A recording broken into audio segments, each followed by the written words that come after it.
This meeting is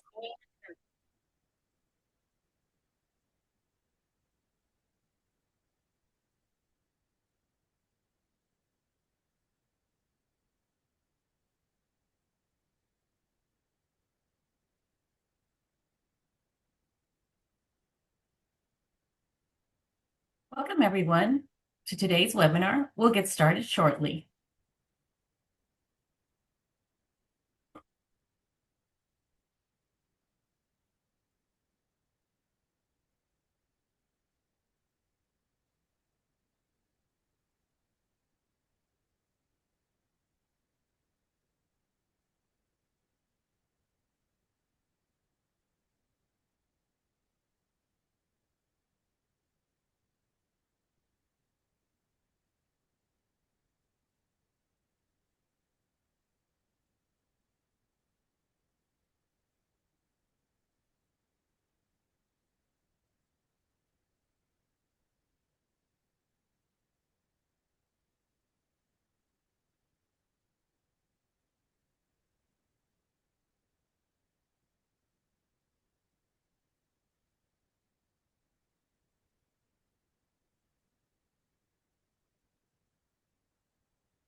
Welcome, everyone, to our webinar, Little Brains, Big Screens, Parenting in the Age of Exhaustion. My name is Angie Wilson, and I am the Family Engagement Navigator at Quality Care for Children. Today, I would like to introduce you to today's moderator, Ms. Stacy Lord. Hi, everybody. My name is Stacy Lord. I am a coordinator for early learning and school readiness for Gwinnett County Public Schools, as well as one of the lead facilitators for the Gwinnett County Community Early Learning Initiative called Gwinnett Building Babies' Brains. Today's webinar topic, Little Brains, Big Screens, Parenting in the Age of Exhaustion, is brought to you today by our leading corporate sponsor, Carter's. For over 10 years, their support has helped us provide information and resources to families. And if you're watching this later on YouTube, go ahead and like and subscribe. If you're interested in learning more about what we're doing, please click on that notification bell so you'll never miss out on another Parent Power webinar. Thank you for joining us today for this webinar. Parenting little ones is exhausting, and screen time struggles can make it feel even harder. This engaging 1-hour interactive session supports parents and caregivers of children ages 0 to 5 with realistic, research-backed strategies that work in real life. Together, we'll explore how screens impact developing brains and behavior, learn practical tools to manage screen use with less stress and more confidence, and discover simple ways to turn daily screen battles into calmer routines and stronger moments of connection. By the end of this session, participants will walk away with actionable strategies to protect their child's development while navigating the everyday challenges of parenting in a screen-filled world. So let's get started. At this time, I would like to introduce our experts. First, here we have Dr. Courtney Simpson. She is an instructional coach for Gwinnett County Public Schools, whose research centers on play-based and experiential learning, supporting high-quality early childhood instruction and professional growth across the district. We also have Marquita Davis. She is an associate licensed marriage and family therapist in the school-based mental health department within CRIS 180. Marquita has a passion for working with children and families, teaching healthy coping strategies for daily life stressors and challenges that may arise. Thank you both for joining us to share your insights into this important topic.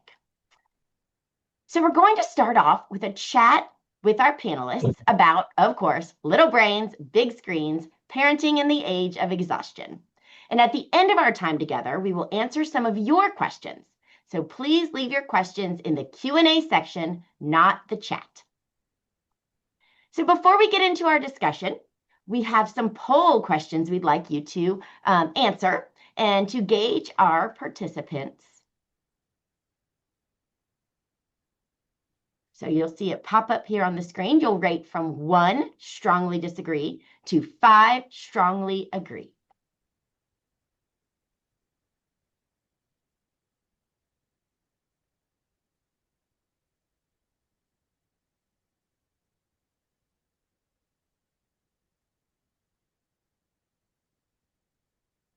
All right, we hope you've all had a chance to complete that poll. And so we're going to jump right in. All right, I'd like to start with Dr. Courtney Simpson. Courtney, what is really going on in the brain of a child under age 5 when they regularly use screens? So, a child's brain during this time is growing rapidly. Believe it or not, 80% of a child's brain is already developed by age 3, and 90% is developed by age 5. So, during these early years, kids learn best through real life interactions and something that we like to call serve and return, those back and forth exchanges between the child and the caregiver. And all it takes is just talking about your day, playing with the child. We call it narrating, where we say exactly what it is that we're doing and reading to your child. These back and forth experiences build all of the brain skills that they need for language development, for emotional control, and for problem solving that they're going to use later on in life. And the big takeaway for here is to understand that screens can't replace that. Screens cannot replace those meaningful connections between a child and their caregiver. Babies learn language almost entirely from live interaction. And then our toddlers to 5-year-olds, screen time really should just support real play or support the learning that's happening in the home or accompany it versus replacing that connection. And what we see is because children's brains are so very sensitive to screens during this time, you'll see that there's more behaviors that will pop up, or kids will often become bored if they don't have the screen because they are seeking that sensory input. Thank you, Courtney. That was a very realistic view on how screens play a role, but how also we really want those interactions, those personal interactions with our children. So, Marquita, will you build on that and answer the next question we have here, which is how can parents balance survival mode with intentional parenting? Yes. Oh, I love this question. As a mother of five, right, being able to balance it, especially learning how to play and continuing use of the technology that's coming up.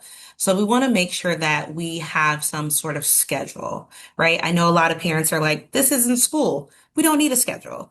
And I'm not talking about like this strict schedule, but something that way the kids know what is going to happen afterwards. Like, hey, we get up. We shower, we eat breakfast. We want to create a routine that allows us to be intentional and allows us to balance both having some of those screen times and some of those interactive live play times. Oop, I heard that word balance. I feel like that's an important one. We asked about that balance, and you continued to show us just how that seesaw approach really does work. So, Marquita, continue building for us. Why do screens often lead to meltdowns when it's time to turn them off? I know a lot of parents have that concern, and we don't want a meltdown ever. So, what are some You're simple ways to transition a child off the screen, avoiding that power struggle? Yeah, I'm going to build right off of that last question. That schedule, that routine, right? A lot of us, just like our littles, we want to know what's going to happen next. We don't want to be caught off guard, because when we're caught off guard, we're not preparing. They're probably in the middle of this game or this TV show where they're talking about something that they're engaged in, and then we're like, hey, it's time to go off, and it's like, but no, no, no. I wanted to see what was going to happen. It's just like a cliffhanger in a movie. And you're like, why did they stop us there? So being able to allow our children, give them that moment of, hey, guess what? 5 more minutes, and then we're going to go ahead and stop it. So I want to use like timers and wording and just allow them to be a part of that. So, in addition to the balance, we have to be proactive, is what I'm hearing you say, Yes. which is a really important piece here. Um, Yes. Courtney, what are some go-to phrases that parents can use when it's time to end screen time? So, we've got balance, we've got let's be proactive. So, what are the actual words that they might use? So, parents, you guys know your children best. So, so those things that they respond to really well. But what's really important is that whatever kind of phrase that we use, we want to keep it so short. We want it to be something that's predictable that you're going to say over and over again, that they remember that mommy, dad, caregiver is going to say this, and that means TV is done. So, it might look like, Hunter, we're going to watch Paw Patrol and then we're going to switch to our sensory bin. We're going to switch to sand. So first Paw Patrol, then sand. When screen time is done, we're going to sand. I'll help you turn. It's time to turn the TV off. I'll help you turn it off. When the timer, kind of what Marquita said, when the timer says it's time to stop, then we're going to move to our sand. So just having those very clear, predictable words that you're going to say over and over again. And then if your child really does struggle with getting off of the screen, giving them some high interest toy to play with afterward or a high interest activity for them can help that transition be a little bit easier. It sounds like you're very matter of fact about it as well, right? It's not, I'm saying it's time, right? The timer went off. That's the signal for this next thing to happen. So really it's the language and how we frame that with our kids that can make the whole difference. Wow, those are really powerful ways to do that. All right, a few more questions here. And anyone, Marquita or Courtney, if you feel that you have a lot to say about any of these, please jump right in. What are some minimum effective habits that parents can focus on if they're just stretched so thin, like we can assume everyone is? So some minimum effective habits. Who'd like to start? I'll go ahead and Thanks, Marquita.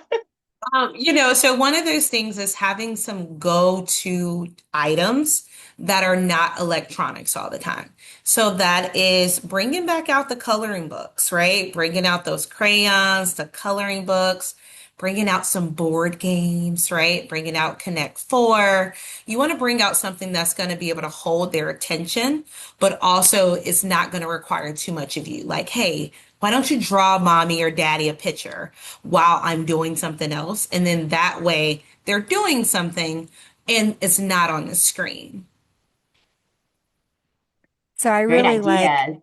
Courtney, jump on in. yeah, so I really like what you're saying is just having that like joining you, draw the picture of mommy, daddy, having them near. So I just want to go back to earlier. We talked about serve and return, those back and forth interactions. So if we just prioritize that, if we just prioritize the conversation with our kids, they really just want to be a part of everything, right? And sometimes at the end of the day, we're so exhausted when it comes to dinner, when it comes to getting ready for bed, or we've had them all day long and it's lunchtime and you're going, oh my gosh, when is nap? I really need a break. Okay. So I'm here with you in that. Excuse me, battling those allergies. So in those moments, I try to just bring my child in. If I'm washing dishes and I have the patience for it, it's come here, buddy, get right in front of me. We're going to wash these together. If I don't have the bandwidth for it, then it's sitting on the floor right next to me in the kitchen, and I give him pots and pans to play with. I give him things to sort, help me unload the dishwasher and put things up on top of the countertop. It's the same thing when it comes to dinner time, giving him opportunities to cut food while I'm cutting. And we may not use that potato that he cut, but he is working on that potato the whole time with his little plastic knife. So involving our children as much as we can in the daily activities, changing laundry. They may just pick up one piece of laundry at a time, but they feel so big, so included. And it really honors that independence and it honors that serve and return and connection that they so desperately need to build those neural pathways in their brains for that language development and for those social emotional skills. Don't underestimate what our little kiddos can do, right? They can help do some of these chores and these things around the house just as well as some of our big kids can. So, wow, such great advice already from our panelists on those minimum effective habits. You guys have already given us a bunch of things to think about, right? But let's bottom line it for our participants today. If parents remember just one guideline about screens, and their young children, what would it be? What's your number one top piece of advice? Marquita, why It don't you should start us not, off? Yep, there we yeah, go. it should not be the main thing. They're meant to enhance and add, so it's not taken away. So we're not replacing counting, singing, listening to music, dance without videos. It is to enhance. So let it not be your first choice, but in addition to. Thank you for sharing that. And along with what Marquita said, you're thinking about the intentionality. Like, why are you choosing this? Why'd you choose it? It should be in addition to or to enhance the learning that's already happening in the home. And then also just think about my piece would be think about the amount of time that's on there. So the CDC recommends that really between like the ages 2 and 5, that children aren't watching more than about an hour of screen time or TV, be it, or even games where we're talking about like educational games. It's an hour total. And that goes by super fast when you think about a Bluey episode being 7 minutes and a Paw Patrol is 20 minutes. And then we sat down and we played ABC Mouse. Those times add up really quickly. So just think about during the day, if screen time is a highly preferred activity in your home, where do you want to spend that hour? What time of your day is it going to be that's when we're going to use it? And then work really hard to not turn on that screen and the other parts of the day. So I'm hearing balance. I'm hearing be proactive with your approach. Have those high interest toys ready to go. Be intentional about when you choose to pull out those screens, right? And I'm hearing that both from Marquita and Courtney that it's really parent driven, right? You decide when's Yes. appropriate, what's appropriate, and how long is appropriate, and set those boundaries Yes. and have a plan in place to remove the Yes. screen, right? When it's time. So wow, such great learning already today. So those are the planned questions that we had, but we're so lucky that we have some participants who have sent in some scenarios and some questions as well that they would like answered. So next, we'll ask our panelists some questions about the scenarios sent in by our participants. So this first scenario is a family member who is concerned about her sister's child, that there may be some characteristics of autism or some behaviors that align with children on the spectrum, and that the sister is always having her child on a screen from morning until night because when he's not on a screen or has a device in his hand, he's crying. So, panelists, or Courtney, maybe we can start with you on this one. What's one myth about screen time you wish parents would stop believing, particularly when it pertains to a child who may have some behavioral or some challenges? Oh boy, the myth would probably be that if they don't have the screen, then they're going to melt down all of the time. They have to have the screen. This is the only way that we can make it through a dinner or make it through a grocery visit or make it through a car ride. Really, heavy screen use can intensify the very challenges that we're seeing with the behaviors or with tantrums. Or crying, things like that. So that emotional regulation and language delays, those increase when they're spending so much time on that screen. Remember, we talked about how language development happens because of the back and forth interactions and rich conversations that are happening in the home. So children with developmental differences, they can absolutely thrive outside of using a screen. And they actually need even more those predictable routines that Marquita talked about earlier. They need even more those 2 to 3 phrases that you're going to consistently use in your home every time. They need even more that sensory input. Part of the reason why they love the screen so much is because a screen is highly sensory inputting. It is stimulating. They are getting that oxytocin right there when they are looking at that screen. So if we can incorporate more things like playing in beans and dried beans, if you can incorporate more sand play in your home, if you can stick to the script of first this, then this, if you can stick to those predictable timer is going off, screen time is off, and you hold the line, hold firm. Eventually, your children will understand that this is what they're going to do, and those behaviors start decreasing in the home. Yeah, I love that, Courtney. That is one of the things is that just because my child has a developmental disability, they're not able to communicate with us. So I'm going to use this screen that has all these flashing lights and all these things. And it's like, no, you want to still encourage them. They learn from routine. So you want to make sure that you are also just communicating with them, playing different games so that they don't rely heavily on the screen because as we've been talking about, routine, consistency, being intentional. So if when you're having your nephew over, how about you be intentional and you're like, you know what? We're going to play this game right here. We're going to play something simple. We're going to play tic-tac-toe. We're going to play, Connect Four to be able to help him understand and be able to decrease some of those things when he goes back home.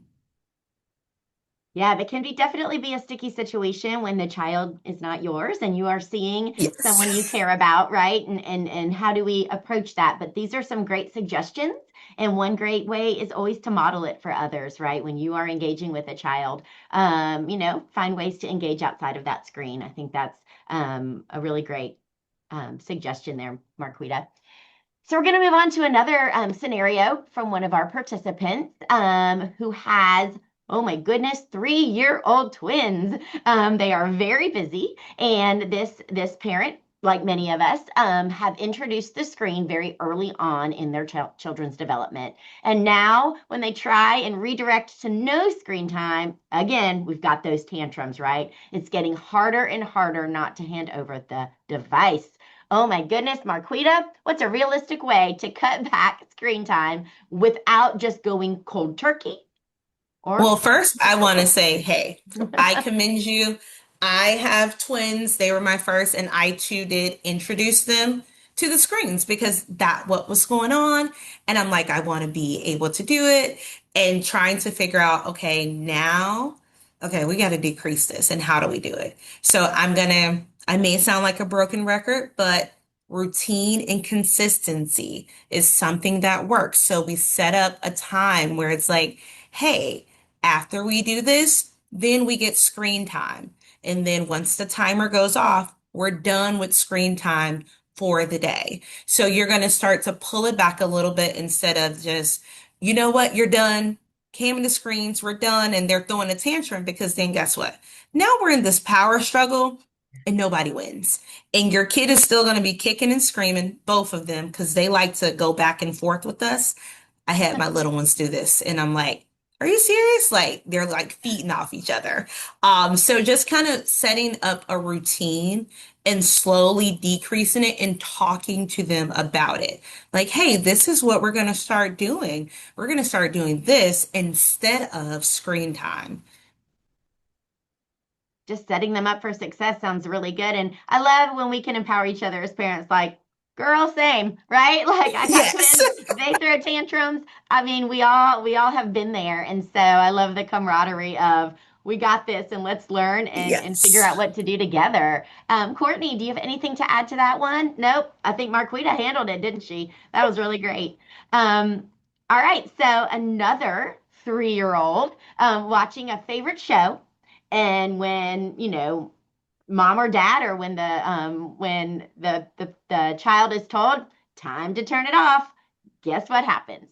Screaming, crying, throwing themselves on the floor. We're seeing a pattern here, right? This screen time really creates strong emotions in our children when it's taken away. So, Courtney, how should a parent respond at the moment to both manage the behavior, but also support the child's emotional development without reinforcing a meltdown? This is a lot. So Yeah. help us So out I here. got you. And we're going to keep it really simple. So, Great. one, there are two things that's happening right now. The child is having very big feelings. They're having such big feelings. Just imagine that you're watching your favorite show, parent, caregiver, you're watching your favorite show, and the power goes out. And you're like, there is nothing I can do about it. I have no control over this. This was right at the exact moment where I wanted to see this next thing. It's the season finale. That is how it feels for that child. And so, because they just really don't understand. So they're having really big feelings in this moment. You also are having big feelings because you don't want to hear your child screaming. And it makes your heart frustrated, sad, whatever it may be. Your big feelings, their big feelings. So this is what you're going to do. You're going to stick to those predictable few phrases. You're going to say, I know you're upset. We validated their feelings. I know you're upset. Screen time is done. We can do this or this, or it's, I know you're upset. Screen time is done. We're going to play in the sand. It's really important that we just hold that limit and we have that predictability so they know no matter what they do, mom, dad, grandma, aunt, caregiver, you are going to be consistent as the day is long. This is what we are doing. Yeah, I I, love that, Courtney. That me too. I love validation that piece. analogy. That was Yeah. great. That validation is very big because we want them to understand that, okay, I feel you. Your feelings are valid because they are, right? All of our feelings are valid. Whether or not how we respond, our feelings are valid. So in that moment, we're helping them understand your feelings are valid, but let's talk about your reaction. Let's change the reaction. We're not doing this. We're staying consistent and this how much time you had, and that's it. So we can also probably try to gauge when we know it's a show that they really like. You know what? You're probably not going to have time to watch that one. How about we watch something that you've already seen? That way you know what the outcome is instead of something you haven't seen when you have such a short time. Again, that proactivity, right? Thinking ahead, planning for it. If we can do something on the front end to reduce some of those tantrums on the back end, right? I know we only have 20 Yes. minutes. Let's not choose the 35-minute series episode. Yeah. Let's choose a 20-minute one, right? That's great. And Courtney, that analogy with if the lights went out on a season finale I was into, I would definitely have big feelings. So I think sometimes if we realize these are just little us, right? These are just little people, we can understand the feelings better and do our best to that balance we talked about, right? Balance their emotions, but still hold that bar high. All right. Woo! All right, Marquita, you ready for this one? This is a good one. So we have a parent here of a toddler who relies on screens daily when they're cooking dinner or caring for the baby brother or sister and a sibling, just a lot going on in this house. I get it. But they're feeling a little bit guilty, but also overwhelmed. So, what's a realistic, judgment free way to balance screen use in this kind of situation while also protecting her or his child's development? So first I want to validate this parents. If you have a kid, a grandkid, we all get overwhelmed. We are doing the best that we can in those moments, and we're doing what we think is best, right? You're on here today because you're trying to figure out, hey, I don't want them to become addicted to this. I don't want this to be the way, but I don't know any other way. So I commend you, one, for asking the question and being brave. Another way to do it is we're going to stick to those routines. So we know during dinner time, this is when they need some supervision. So let's create something for them. Let's set up some Play-Doh at the table on the floor and have them mimic cooking what you're cooking so that that way, like, oh, you know what? Making spaghetti, you can make some spaghetti and have them doing it at the same time. And then that way you don't have the screen time. And if you still want to use some screen time, that's perfectly fine. Let's pick a little short clip that shows something or even something that is more educational, that has a song. Like, as all of us are parents, we probably know Perry Grip, It's Raining Tacos, or Gracie's Corner, Clap Your Hands, It's Your Birthday. Put on some of those things and you'll be singing with them. But it's okay to feel overwhelmed. I don't want you to feel the guilt. Like, this is all of us are at new stages of parenting, no matter how many kids you have. It is always new moment, new time. You've never been this age. You've never had a sibling in this type. So be graceful to yourself. You're doing a good job, and keep it up. Oh, And that was like a motivational speech. I love that. Courtney, jump in here. yeah, so I'll add to that. Remember, we've said this multiple times that it's kind of about balance. That Stacey has said that word that she hears us talk about balance. So maybe this is it. Maybe your dinner time is the time when you're getting ready to cook dinner.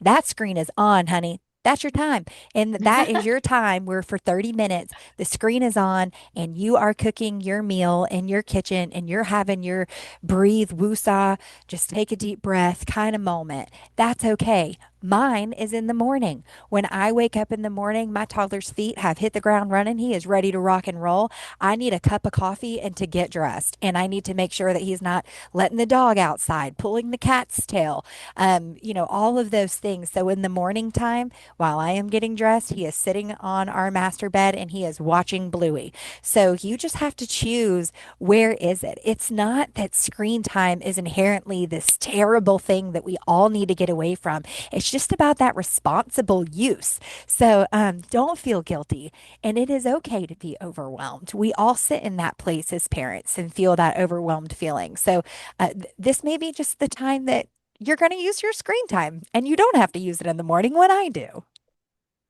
Such practical advice. I love that so much. And again, we've got the balance word, but I also hear be proactive and be intentional. When is it the right time for your family? And be responsible with how much and what is being watched on that screen. So, wow, really, really good.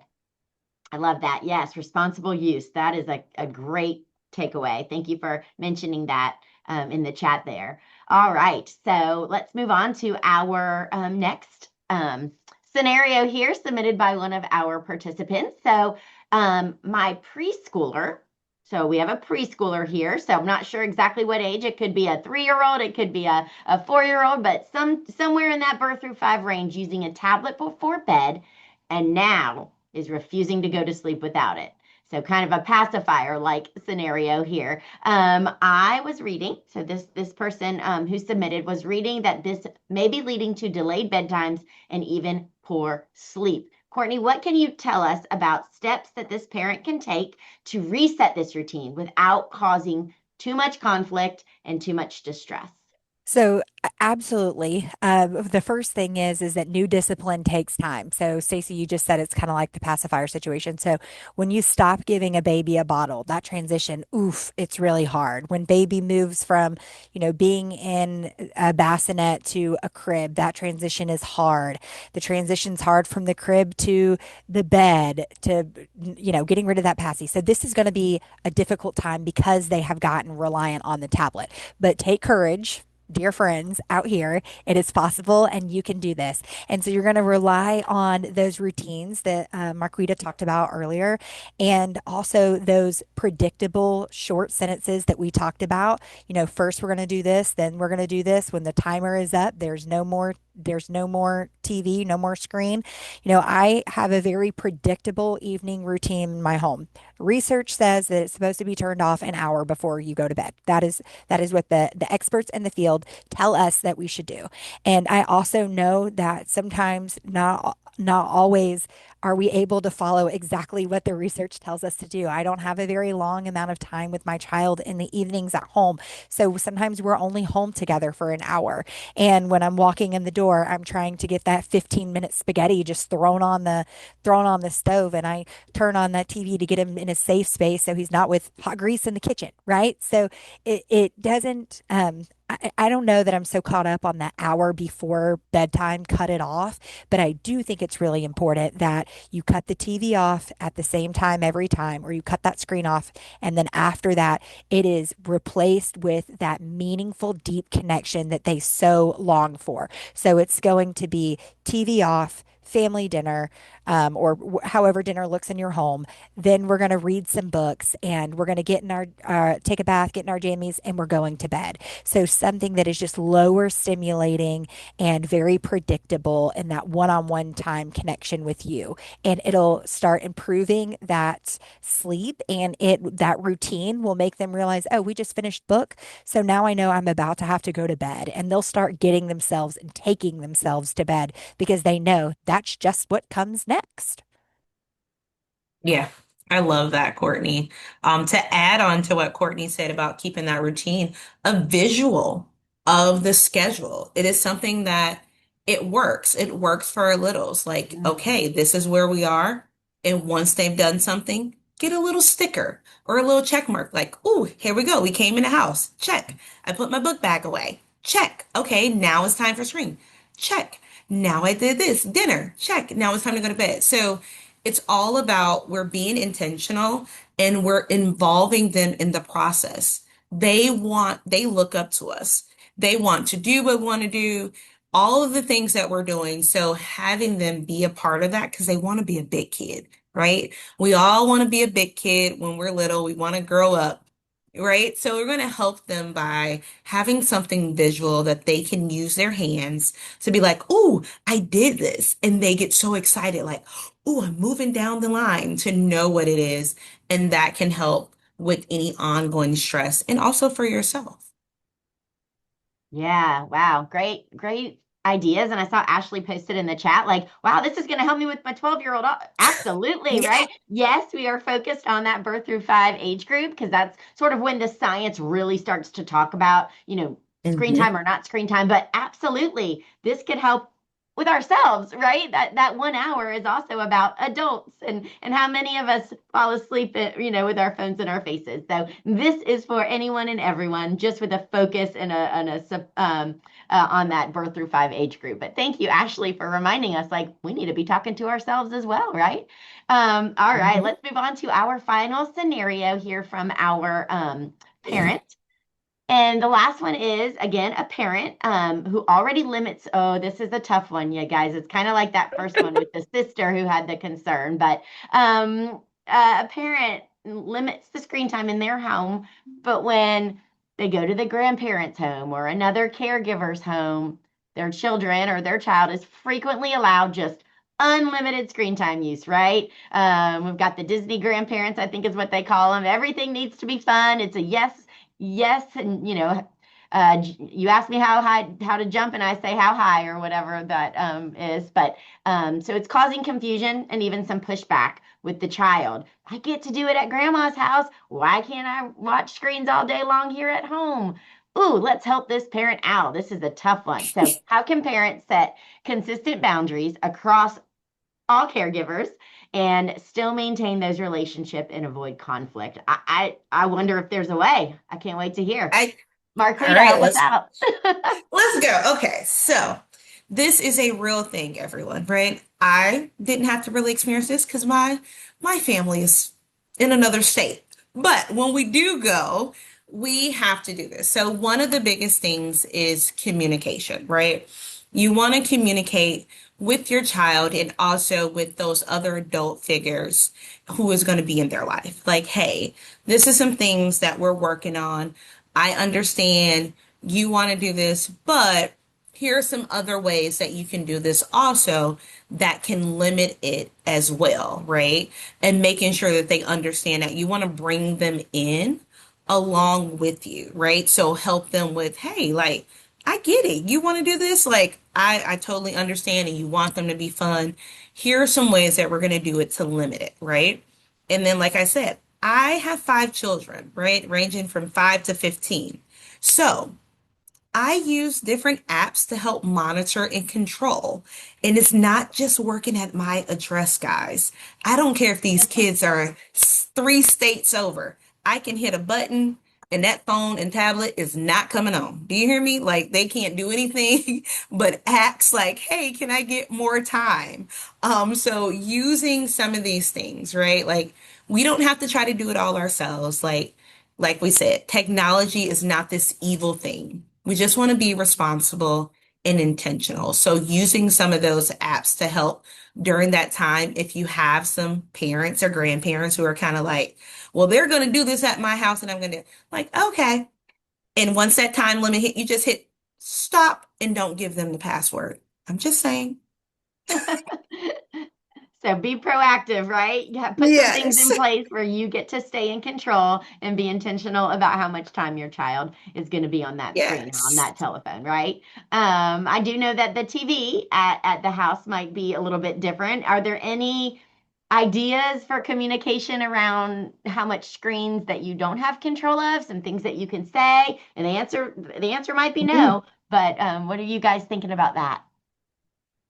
Probably just communicating with your child. Like, I know I talk to my kids a lot about, hey, just because we're not at home, these same rules still apply, right? And there may be times, right? Summer is about to approach. They've been in school all year long. They want to have a little free time, and that's fine. Just pick those times like, hey, you know what? we're on vacation for this week, so this is unlimited access, right? My kids know when we go on vacation, they have unlimited access because I'm like, you've been on such this regular schedule. So they already know that. But when it's time where it's like, you know what? This isn't vacation. We just needed a different scenery. So school rules still apply. So I think that's a big way to kind of put some of that on the kiddos who are able to communicate. And then also just kind of being a little firm with your parents and your Yeah. own grandparents, like, hey, y'all, I really do love y'all, but this is creating some problems for me. And I know how much you love them and how much you love me. So this would also help me if we do this.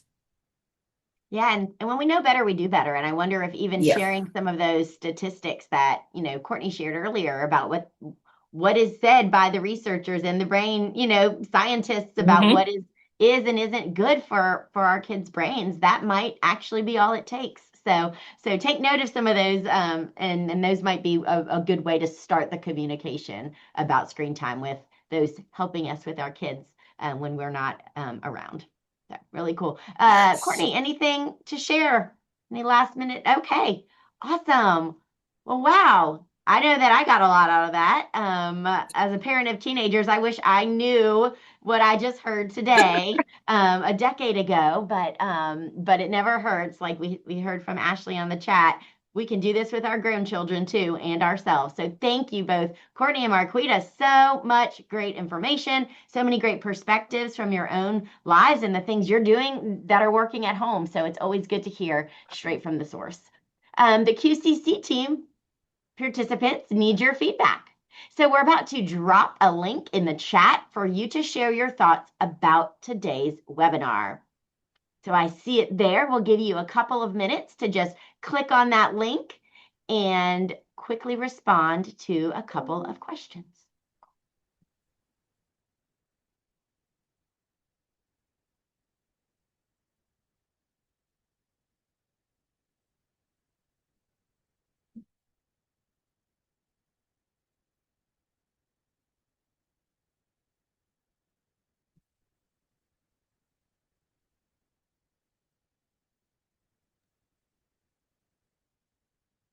Yeah. Don't always have the best wait time on things like this because I can't see faces, so I don't know who's done. Right.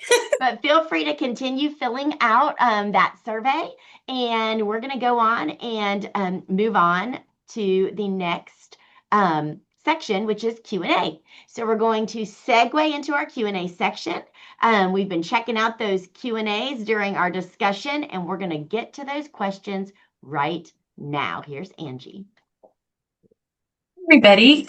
Yes, we have a couple of questions. One of them comes from actually Miss Vaughn, who's on with us today. She's asked two questions, so let's answer her first one, and it's how important is it to watch with them, although I may know what they are watching.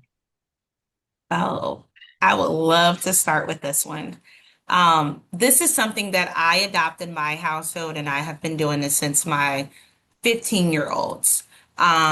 They don't get to watch anything unless me or my husband watches it with them, right? Because our values are aligned with certain things. And although the show, we're like, oh, that's fine. That's a nice little bluey show. That doesn't matter.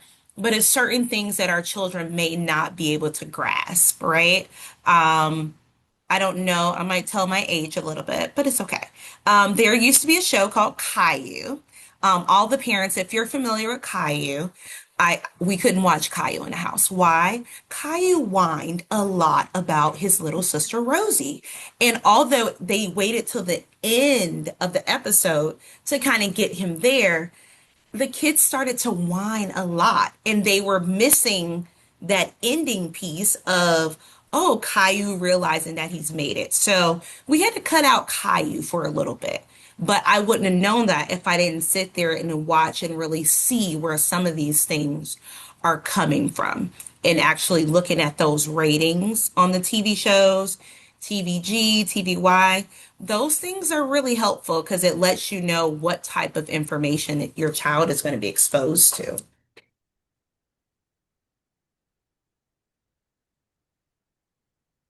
The next question is again from Miss Vaughn. Is it best to have screen time every day or limiting screen time to certain days for longer periods? So I just dropped in the chat box some guidance on screen times that is from pathways.org. And if you've never had the opportunity to explore pathways.org as a parent, when I stumbled upon this resource, I was like, wow, this is a super powerful tool. And there are some really nice visuals that break things down pretty easily. So it gives us some guidance on, before 18 months, that they recommend that screen time is really only those like video chatting calls. And then after that, 18 to 24 months, that it's limited co-watching, which kind of goes to your first question about if you should be watching it together or separately. And then they say that by the time that a child is between 2 and 5, that limiting it to an hour a day to 3 hours on the weekend, and having conversations around what they're watching is important.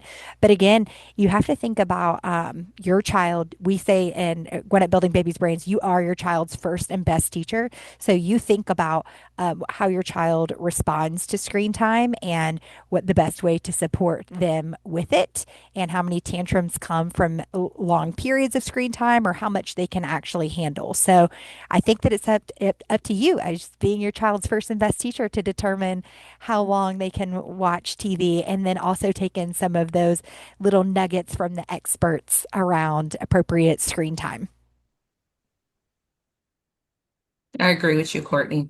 It's all parent, it's all you based. So if in your family it works every day for 10, 15 minutes, that's fine. If it's a couple days for 30 minutes, you do what's best in your, household and what works best for you.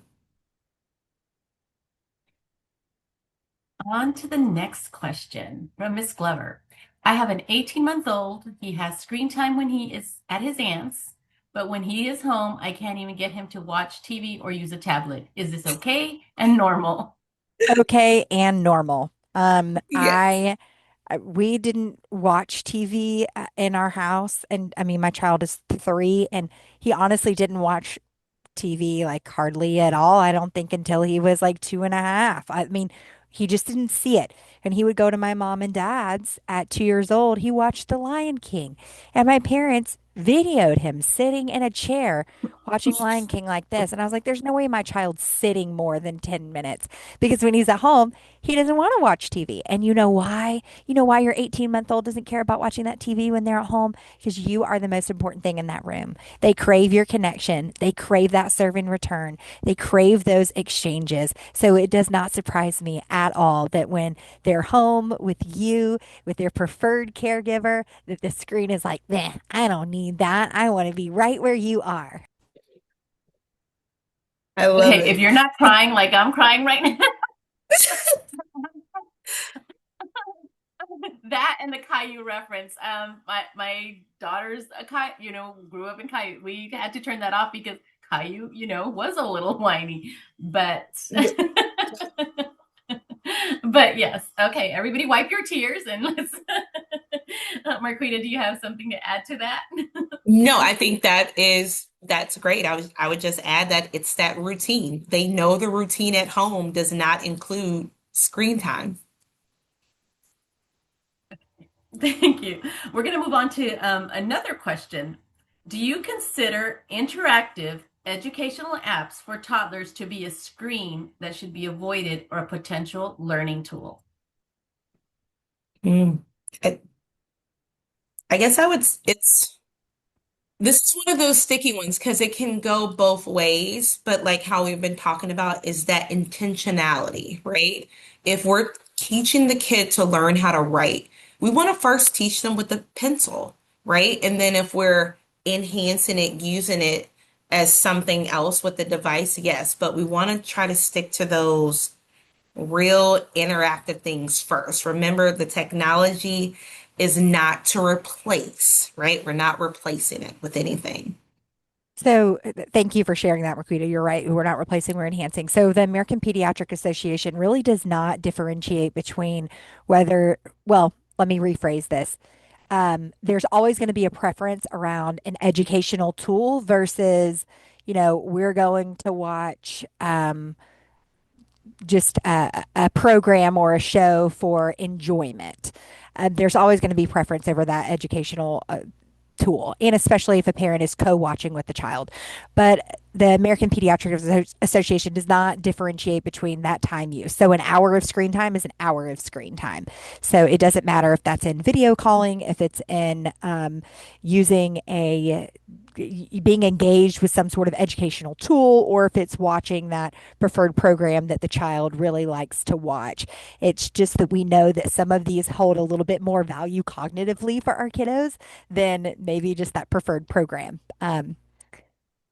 Hopefully that answers the question for you, Angie.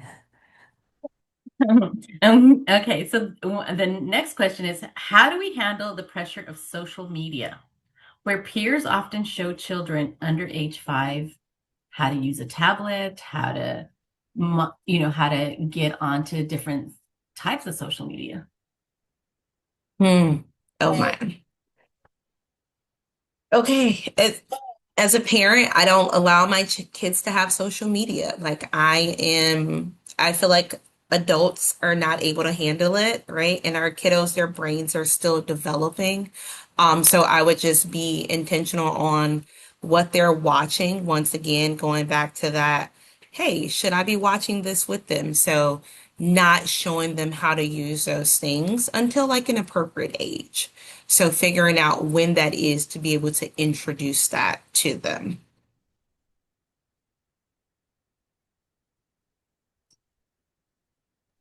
I don't know Okay, and the if it's final. appropriate for me to jump in or not. Oh I was yes, just no, I yes. was just gonna say this is tricky because just like when our kids go to their grandparents' house and we're not there, it's hard to have control over what happens. And we want our kids to have friends. We want them to go to slumber parties or birthday parties or, do all of those things that kids do, play out in the neighborhood. And we don't always have control of what our kids are getting to see when they're not in our care and in our homes. So I think this is where you rely on that relationship with your children. What's appropriate? What is it okay to look at? If you're ever shown something that makes you feel uncomfortable, Mhm. that you don't think is right, let me know and we can talk through. Your child is going to come across things as far as screens are concerned that it's not going to be something that you wish that they had seen or been exposed to earlier than you want. Reminds me of when I didn't want my kids to drink soda and I took them to a birthday party at Chuck E. Cheese, and guess what? Every kid got a soda, and they were done drinking it before I even realized it. And then they wanted soda, right? So there are things outside of our control. This is coming from a mom with teens, but just having those conversations with your kids, letting them know that these things are out there. It's not a secret. But the reason why you don't want them to engage with it or how you want them to engage with it is just a little bit of advice from someone who's been there and wishes she would have done it differently if I had known all of these things that Courtney and Marquita shared with us today. Do you see a trend, and I'm speaking from my children's experience, who I have a 22-year-old and two 17-year-olds, oh, 18-year-olds, who state that when they have kids, they are going to do a no tablet, nothing policy, no social media, nothing. Do you happen to see a trend of younger parents now starting to feel that way about their own children? Because I mean, that was very surprising with my kids who are media savvy on social media, but they're like, when we have kids, they are absolutely not gonna, have the screen time until an appropriate age.